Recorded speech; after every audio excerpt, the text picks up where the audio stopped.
আমার ঘরোয়া রান্নাঘরে তোমাদের সবাইকে স্বাগত। বন্ধুরা, তোমরা কেমন আছো? আশা করি খুব ভালো আছো। আমিও খুব ভালো আছি। আজকে মুচমুচে ঝুরি আলু ভাজার একটা রেসিপি তোমাদের আমি দেখাবো। তার জন্য দেখো 5টা আলু আমি ছুলে পরিষ্কার করে গ্রেট করে নিচ্ছি। দেখো গ্রেট করা হয়ে গেছে আমার। তারপরে আমি ভালো করে যতক্ষণ না এরকম পরিষ্কার জল বেরোবে ততক্ষণ ধুতে হবে, প্রায় 5-6 বার। তারপরে নিংড়ে আমি একটা পাত্রের মধ্যে রেখেছি। তারপরে আবার আধা ঘন্টার জন্য বরফ জলে ভিজিয়ে রাখলাম। রেখে তারপরে আবার নিংড়ে তুলে নিলাম মিক্সিং বোলের মধ্যে। এদিকে তেলটা গরম হয়ে গেছে। দেখো কারি পাতাগুলোকে ভেজে নিচ্ছি। কারি পাতাগুলো আমার ভাজা হয়ে গেছে। এবার কিছু বাদাম আমি ভেজে নেব।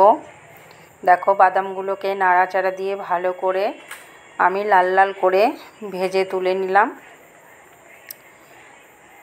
আমার বাদামগুলো ভাজা হয়ে গেছে। দেখো একটা পাত্রের মধ্যে রেখে দিলাম। এইবার কিছু গ্রেট করা আলু আমি তেলে ছেড়ে দিয়েছি। দেখো কত সুন্দর ভাজা হয়ে গেছে। তারপরে এইভাবেই সব আলুগুলোকে আমি পরপর ভেজে নিলাম। দেখো ভালো করে পরপর আলুগুলো কত সুন্দর ভাজা হয়ে যাচ্ছে।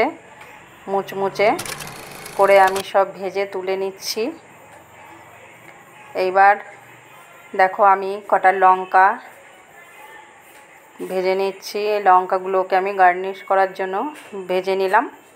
আবার ওর ভেতরেও আমি দিতে পারবো। কেউ যদি ভাবো একটু ঝাল নিংড়ে খাবা, খেতে পারবে। তারপরে সব মিশিয়ে নিচ্ছি। বাদাম, কারি পাতা, বিট লবণ আর চাট মশলা সব ভালো করে একত্রে মিশিয়ে আমি দেখো গার্নিশ করে দিলাম লঙ্কা দিয়ে ভালো করে সাজিয়ে। কেমন লাগছে আমার এই নতুন নতুন রেসিপিগুলো পেতে? যারা নতুন তারা একটা সাবস্ক্রাইব করে রেখে আর লাইক কমেন্ট শেয়ার করো, পাশে থেকো।